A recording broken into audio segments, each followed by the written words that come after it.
It was an autumn evening that was cold, and that's when my life eventually began throwing darkness into the world in patches. My wife Claire had been acting as though she was partying with her friends, or lastly, I suspected so, going out nights and lying all night wide awake with wine and a not-watched film as its keeper. We'd been dating for 7 years, long enough to be familiar with each other's daily routine, habits, and quirks. Tonight, all that was put behind us. On the phone, we were being too snappy. There was more than a nervous laugh. And again, I ignored it because I wasn't grown up enough to be reading between lines. She rolled in at midnight, cackling like a sorority sister, rolling into town at midnight one night out. She was pink-cheeked, rumpled hair, and smelling of other people's aftershave.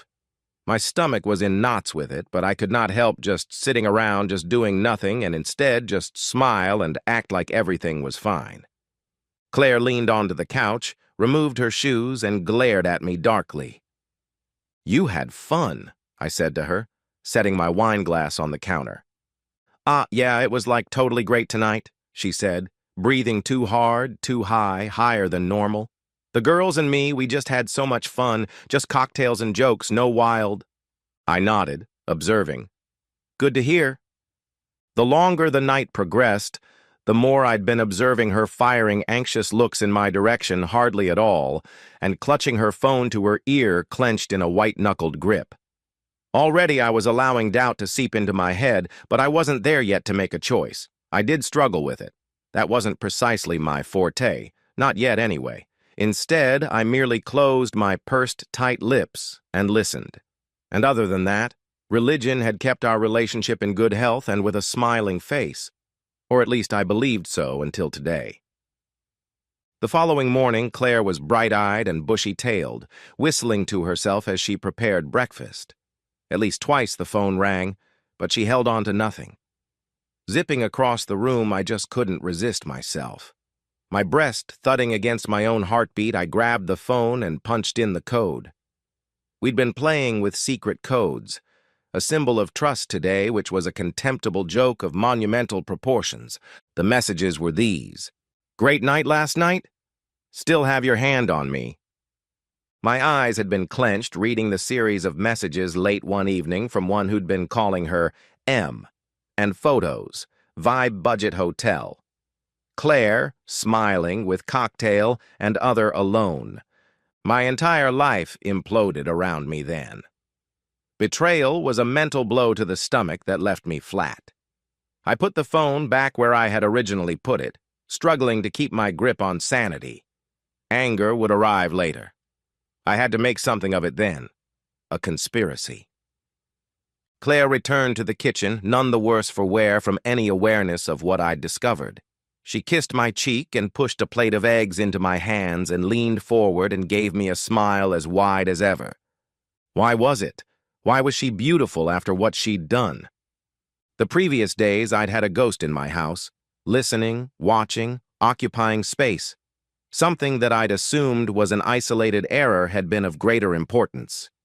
Claire and the man, M, had been dating for months that I'd assumed were ours. Temper had been seething beneath my skin, but not yet boiled over. My purpose, however, was collecting evidence. I pulled the car off the road so that I could record it all. The texts, the photos, even the receipts that she stuffed into her purse so carelessly. My scheme fell into place with cold calculation, and with it was a sickly sense of power. Even outside the house, I did not alter that nice husband. I prepared her favorite dinner, chuckled at her jokes, and even planned a weekend getaway, the two of us alone. Claire was losing her hair, honor, behind the shame.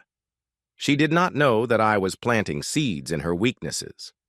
My choice of the week, though, was the weekend retreat. I rented a remote mountain house with views in every direction. Claire just was so egocentric, chattering and chattering about how she'd never had to travel that far.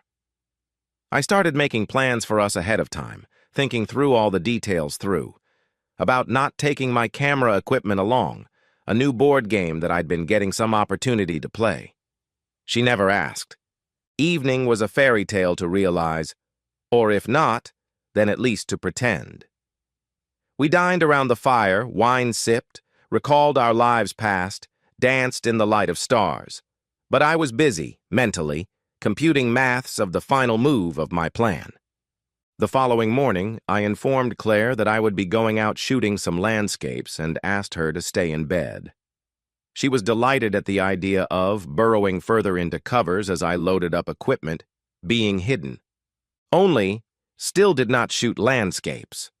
Rather than that, I had configured the cabin cams to display for me only whatever I wished to see. Claire slept right throughout the night until I suggested to her that we go for a walk after I had informed her that I had seen very pretty things somewhere in that area. She was in a bad mood initially, but changed later. We spent a few hours on the woods trails. I could barely recall the betrayal in 2 hours, just in time. The moment we entered the cabin, Claire's phone kept ringing. She looked at the screen, her face flashing with rage.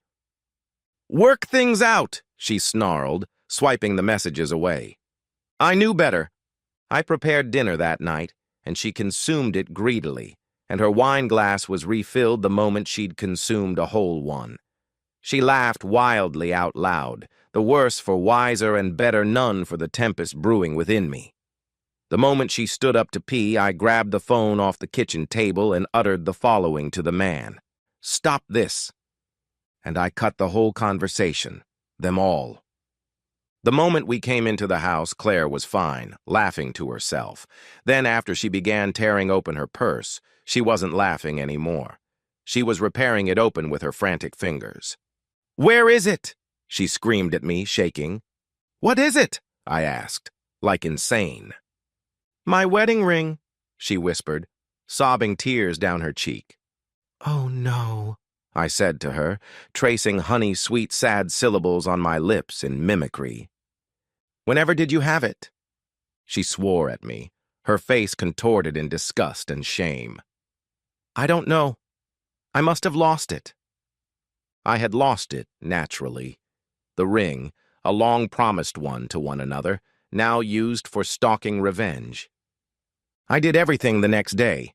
I had written an essay, tidy computer print, of everything about her infidelity, text messages, pictures, even a receipt from a shopping mall.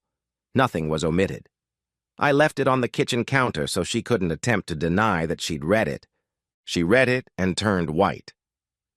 "What is all this?" she stuttered. "The truth," I said to her. "Something you've been lying about me for weeks now." She fought in words, in reason, in accusation, but I stilled her with an upheld palm.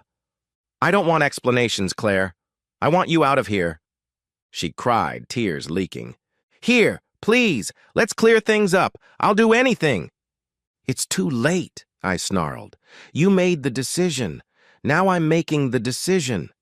I'd already spoken with a lawyer. I would be divorced, and the sooner the better, my way. The papers that had been shown to me would give me the legal right to it all, the home, the car, even the joint account. Claire had not been trusted. She cried as she packed her things into her bag, quietly, but pangs of guilt did I ever feel. She had ruined our marriage and our trust. This was revenge. I got my life back a few weeks later. I began again. Claire did not exactly have her life together. Her love boy was nowhere to be seen, leaving her to fight on her own. We were boycotted by Mutual, turning sides as soon as the same thing in real life occurred. She lost it all. That night on my porch in my truck, where a whiskey glass quite literally sat next to me in the cup holder, I sat and I reflected on the months that had come before. All still ached, searing pain that never really healed. But something was different now.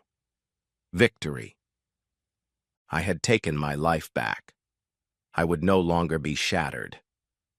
Claire's laugh no longer intimidated me anymore. Instead came my own soft one, not built on venom, but courage, freedom, and sweetness and bitterness of closure.